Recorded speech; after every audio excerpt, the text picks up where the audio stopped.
Hey Steve, here's that TK-880. I got it programmed. I've already sent you the two videos for the high and low power. Keep in mind, this SWR meter I've never, messed with the calibration of it, so who knows how accurate that is. But I'd say essentially low power is 5 watts, high power is 25. But it's a clean unit. The vehicle mount has some fixed holes there on the back side, so you can get your height where you want it. But you see they're elongated there because you can tilt on this front mount part of the mount. You can see the little segmented areas there for the screw, to get it to the right angle. I've just got those in there hand tight is how you'll receive it. But it's a clean unit. I mean, it sounds good. As you can see, it's pretty small. I mean, there's a small ammo can with the MXT 115 in it and a few other things just to kind of give you an idea of the size. This is a brand new OEM Kenwood and mic, KMC35. It seems really nice quality. I've used these before. I mean, it's got a nice heft to it. And let's see, I think I've got a, yeah, I've got a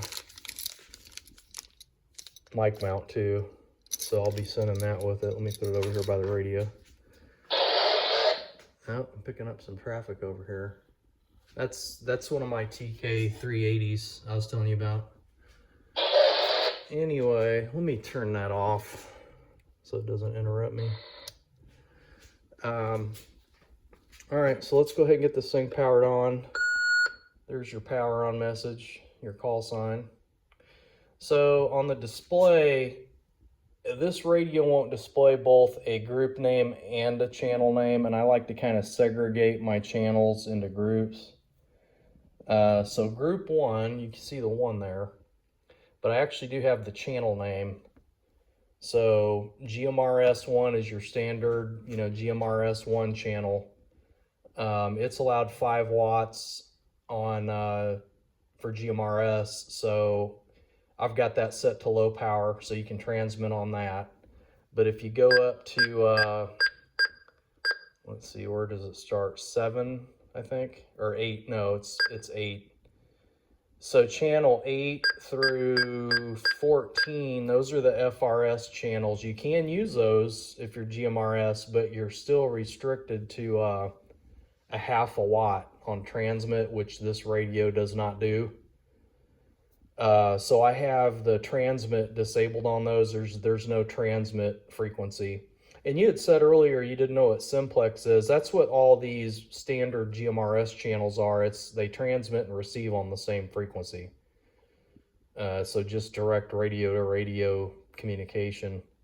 No repeaters involved. Repeaters have an offset. You got a different transmit frequency as you do receive.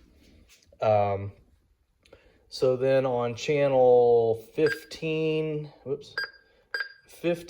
through 22 are all on high power, because you're actually on GMRS for simplex. On those channels you're allowed high power, which is 50 watts, and this radio tops out at 25, so I've got it set to high there. And on this radio, when you're using the channel button, when you get to the highest one, you don't have to go down. It'll just kind of recycle around or loop around, and it makes a special tone, so listen for that.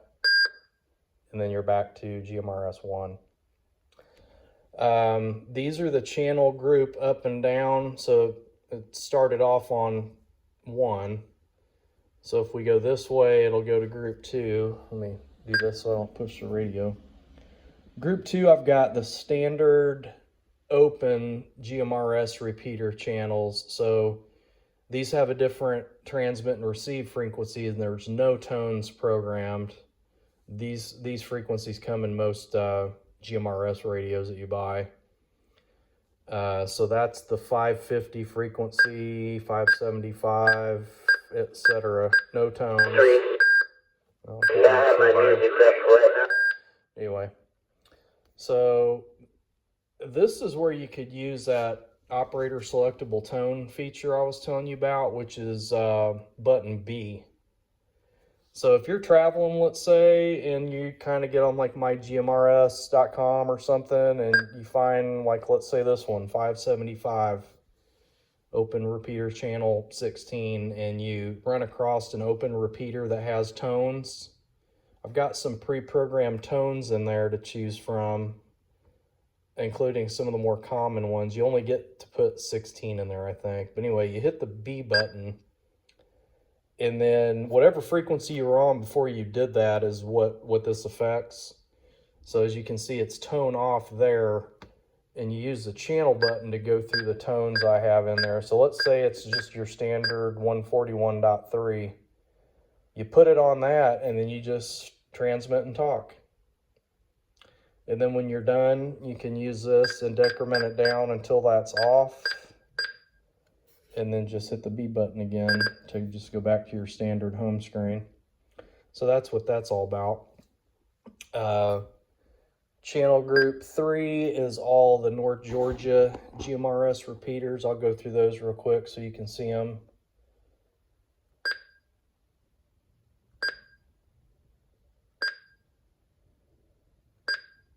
Oh, by the way, I'm assuming you can hit flagship from Canton.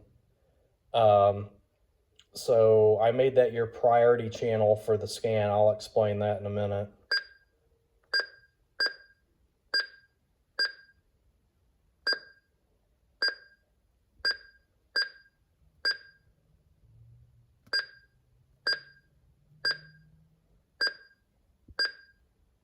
Some of those names are shortened, as you can see, but still meaningful.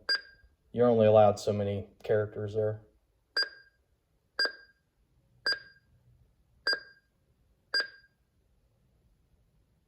I don't know anything about this Dallas repeater. I don't know if you've ever tried that one or not. That might be one to try too. Or ball ground. You're probably closer to ball ground. Anyway, so that's all the North Georgia GMRS. And then the last group, there's only 4. I went ahead and left that, and I forget what the frequency is, but this radio's capable of it, is the International Space Station. There's actually an app you can put on your phone, and it will predict a good time to see and hear it when it's at, almost a direct overhead flight. And so I've got this programmed. I don't know if you've ever heard of Doppler shift, but there's a little shift off frequency because of how fast it's moving. So when it breaks the horizon to fly overhead, you have to have a positive offset. And then what you do is you start there and you'll hear, and then when it starts degrading, you just go to the next step. And you can see how it's coming down, and then that's dead on frequency. And then as it passes overhead and starts moving towards the horizon, you just keep going the other way so you can't hear it anymore. And it happens pretty fast, but that's kind of fun. I just thought I'd leave that on there for you. And then same thing like with the channel button. When you get to the last group and hit the group up, it just recycles around to the first group. Monitor, instead of having to push and hold it to monitor, I have it set to toggle. So you single press it and it will monitor with no squelch. And then when you press it again, it turns your squelch back on. So I'll demo that real quick.